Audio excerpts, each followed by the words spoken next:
Bueno, hay un tema que tiene que ver justamente con esta crisis, que es una crisis sanitaria, y algunos intentan imponer también como que es una crisis económica. De hecho, la economía de nuestro país venía bastante mal desde hace ya bastante tiempo. Esta semana, en uno de los periódicos de la ciudad capital, que es La Nueva Mañana, leí un artículo que a mí me interesó, que tiene que ver con la asistencia estatal a las pymes o destrucción del entramado productivo. Justamente ese es el tema. Y la autora de ese artículo es mi colega y amiga Maru Cisneros, que ya está en línea. ¿Cómo te va, Maru? ¿Cómo te va? Muy buenos días, Jordán, y muy feliz cumpleaños. Muchas gracias, Maru. Bueno, muchas gracias por este saludo. Bueno, estaba haciendo esta introducción. Te cuento que en este programa, en este ciclo, esta temporada que empezó en marzo, nosotros, digamos, más o menos empezamos con la pandemia, o con la cuarentena, mejor dicho, y hemos tocado el tema, justamente, el tema económico, que no es un tema secundario, pero es un tema complementario. Es decir, muchas personas imaginan cómo va a ser el día después y cómo va a ser la reestructuración económica de nuestro país, si es que realmente se va a patear el tablero o no, o vamos a volver a lo que teníamos antes, que realmente no era beneficioso. Me interesó puntualmente el artículo que vos escribiste en La Mañana, quería que lo compartieras con nuestra audiencia. ¿Cuál es tu enfoque respecto de esto que ha pasado, este hecho puntual que ha pasado con los bancos, pero también enmarcado en este gran contexto social, político y económico de nuestro país y el mundo? Bueno, el disparador para eso son todos esos motivos que vos estás contando, Jordán, pero también tiene que ver con el trabajo que estamos haciendo los comunicadores y la responsabilidad que tenemos los comunicadores. Escuchaba días atrás y bueno, se armó toda una discusión en Twitter con periodistas, con otros colegas, sobre el rol que estamos ejerciendo. Yo habitualmente no firmo notas, vos ya sabés, porque yo me dedico más a editar y a la cultura y a la tecnología. Pero son muchos lugares, o sea, el tema de la facturación cero, que están teniendo muchos sectores, nos evidencia muchas falencias previas que teníamos económicamente. Una de ellas es la precarización. Y nos damos con que nuestro país es desigual también en eso, porque a medida que salimos de la capital federal y nos alejamos, la economía se va precarizando. Entonces, hay menos personas registradas, menos personas que integran el sistema. Y eso se vuelve un problema con la situación que estamos viviendo, que no esperábamos. Ninguno de nosotros, o sea, leímos en los libros sobre la peste negra, sobre pandemias de siglos anteriores, pero nunca lo habíamos vivido. De esta manera no, ni con esa atención, porque nosotros sufrimos la pandemia de HIV o de VIH, como se dice ahora, y la verdad que en ese momento murieron muchísimas personas, principios de los 80 y demás, pero no teníamos esa atención. Hoy tenemos esta cantidad de información disponible. Somos un país que ya venía golpeado, donde la inequidad distributiva fue la norma, y aquí hago una salvedad sobre que me parece siempre necesaria, la diferencia entre gobierno y Estado, que es educación cívica de tercer año, ¿no? O de cuarto, no me acuerdo. Sí, sí. Entonces, un gobierno es alguien que propone una forma de Estado.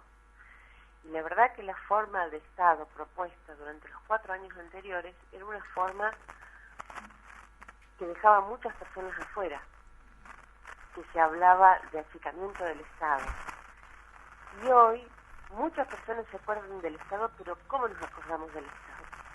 Entonces, desde ahí, y hablando con empresarios de pequeña y mediana empresa, que este mes va a ser su segundo mes prácticamente con facturación cero, porque tuvieron que cerrar las puertas y lo hicieron conscientemente. Todos estamos conscientes de eso. Pero la falsa dicotomía de salud o economía no puede ser, no es válida bajo ninguna circunstancia. Ahora, mi planteo y el planteo que hacen los comerciantes y los industriales es cómo salimos adelante. El gobierno hace lo siguiente, inyecta dinero en los bancos para que los bancos sean solidarios, ¿sí?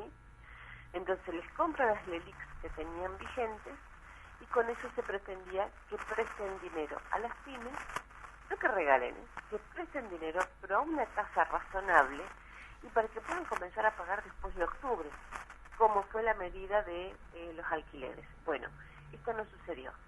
Los bancos les prestaron solamente a las personas, a las empresas en este caso, que pudieran garantizar, y las tasas son altísimas. Entonces ahí viene la intervención. El gobierno de La Pampa, esta semana fue, sí.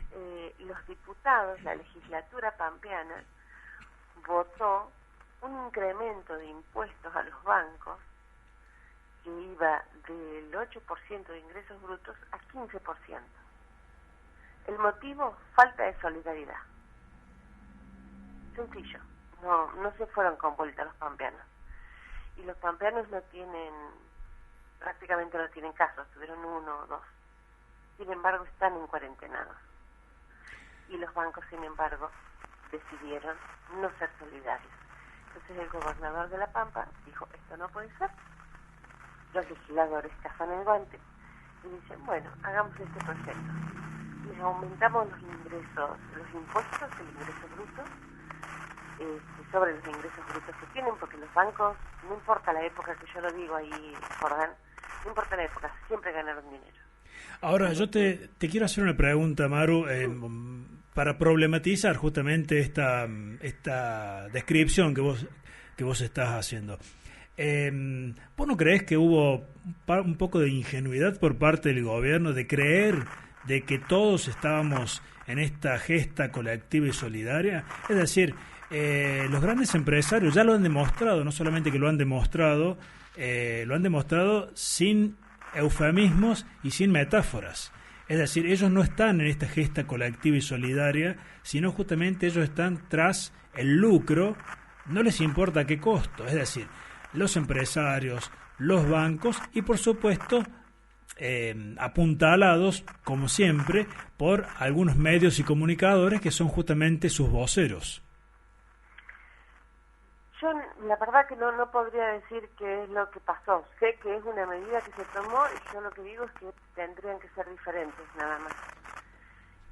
Pero también tiene que ver con que nuestro país es muy grande y por ahí no se evidencia, y en nuestra juicio también, Jordán, por ahí se toman decisiones con respecto a medios de comunicación, por ejemplo, y no se tiene en cuenta el gran universo y las grandes diferencias o problemáticas que existen, que son muy diferentes entre sí, entre el NOA y la Patagonia. Tal cual. NEA y Cuyo. Entonces, ninguna de las empresas, y esto es un reclamo de los empresarios pymes, manejan los números que puede manejar cualquier empresa que está en la cava. Tal cual, porque sí, es sí. diferente. Es diferente para un Paolo Roca, que no sabe qué cantidad de empleados tiene, o sí lo sabe, y no los ve todos los días. Nuestros empresarios pymes todos los días entran a su empresa y dialogan, charlan y se vinculan con esas personas. Entonces la propuesta del capitalismo, del neoliberalismo es, no importan las personas. Por eso cuando te despiden te dicen, no es personal. Sí. ¿Cómo no va a ser personal si yo soy una persona? No, una sí, persona sí. que voy a poder dejar de pagar el alquiler. Entonces, bueno, eso de deshumanizar me parece, eso, como lo decías vos en tu introducción, es todo un planteo nuevo. Y no va a ser, o sea, va a ser en la economía, va a ser en la salud, va a ser en la educación. Y también va a ser en los vínculos, nuestras relaciones vinculares con nosotros. Entonces, todavía es un final abierto. No vamos a volver a nuestra normalidad, digo yo. Vamos a instalar otra rutina y otra cotidianeidad. ¿Y cómo? Es todo junto, porque la salida es colectiva.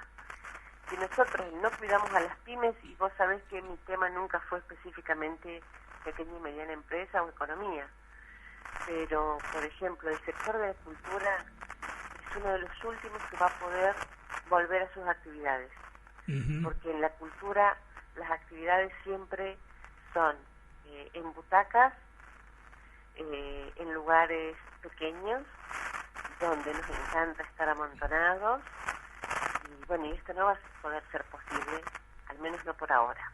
Vos sabés que esta mañana, cuando recibí los saludos por mi cumpleaños, un amigo mío que es actor me dice, bueno, que la pases bien, le pregunté cómo estaba, y él me preguntó cómo estaba yo y qué me gustaría hacer. Y vos sabés, lo que extraño es justamente ir al teatro. A mí me gusta mucho ir al Teatro Independiente de Córdoba, que realmente es un océano de creatividad y de belleza y de estética. E incluso este programa, cuando yo lo pensé a principio de año, pensaba que uno de los micros que íbamos a tener acá era entrevistas a actores, productores, directores de Teatro Independiente de Córdoba. Y bueno, justamente a mí me llamó mucho la atención y me dio risa, con todo respeto, que dentro de cuando vos firmas las notas, vos pones periodista, comunicadora y agitadora cultural, emprendedora de cultura caníbal, que es un poco tu emprendimiento, tu consultora. Sí. El tema de la cultura justamente me gustaría que lo desentrañemos más, porque justamente es una de las cuestiones que va a apuntalar necesariamente un cambio de paradigma, no solamente cultural, sino también político, económico, ambiental, jurídico. Hay países que ya declararon por esta pandemia a la cultura como un bien esencial. Mira vos. Porque nos sucede todo esto. Pudimos abrir los streamings, y los que tenemos el privilegio de tener un ancho de banda razonable para poder acceder a contenidos y a bienes culturales, lo estamos haciendo. Pero es necesario para todos y para todas. La cantidad de libros. Me alegró muchísimo ver que las personas que pueden están comprando libros, entonces las librerías tuvieron que comenzar a trabajar a puertas cerradas, así como las perfumerías, porque las mujeres necesitan pintura y urgentemente comenzaron a trabajar a puertas cerradas. Y sí, y necesita de un cambio de paradigma. Y nosotros tuvimos Ministerio de Cultura durante el año 2015, que era un pedido de larga data. El ministerio en realidad de larga data era de Cultura y de Comunicación, bueno, fue de Cultura. Después se desarmó ese ministerio, al igual que el Ministerio de Salud. Y hoy volvemos a tener un Ministerio de Cultura. La verdad que también, en ese caso, yo quiero ver el proyecto. Que lo van a tener que cambiar, fantástico, pero no es la primera vez que ninguno de los actores culturales, ningún periodista, ninguno de nosotros, que se nos frustran los planes. Entonces, hay que cambiar esos planes, hay que ver qué es lo que proponen, hay que ver cómo se manejan, pero del mismo modo, en esto de ser comunicadora y de escuchar, hay que escuchar también lo que dice el presidente, y es, el que quiera trabajar que muestre un protocolo. Entonces, sí, en la mayoría de los ámbitos, en las redes culturales, en las redes de artistas, donde se trabaja, están trabajando. Publicamos en Twitter, porque es lo que tenemos para publicar. Yo publiqué en La Nueva Mañana porque, bueno, son personas que me conocen porque también les edito la edición impresa, pero las propuestas las hacemos y estamos a disposición para decir cómo se hace esto y cómo queremos que se haga, porque esta es una situación inédita. Entonces, ninguno de los funcionarios que está gobernando, que está en funciones, digamos, ejecutivas en este momento, sabía de esto o estaba preparado para esto. Entonces, bueno, se puede nutrir de todos nosotros. Yo espero que tengan la lucidez suficiente como para decir, a ver, convoquemos a los sectores de la cultura, en el caso de la comunicación, los comunicadores también, los medios pequeños. Estamos pidiendo ayuda porque nuestra facturación se vinieron abajo y las empresas que nos apoyan tampoco pueden seguir apoyándonos porque tienen facturación cero. Es decir, que es todo un entramado productivo, que es lo que planteo yo en primera instancia en el artículo, que no podemos destruir porque caen como en dominó un montón de otras actividades, entre ellas la cultura. Tal cual.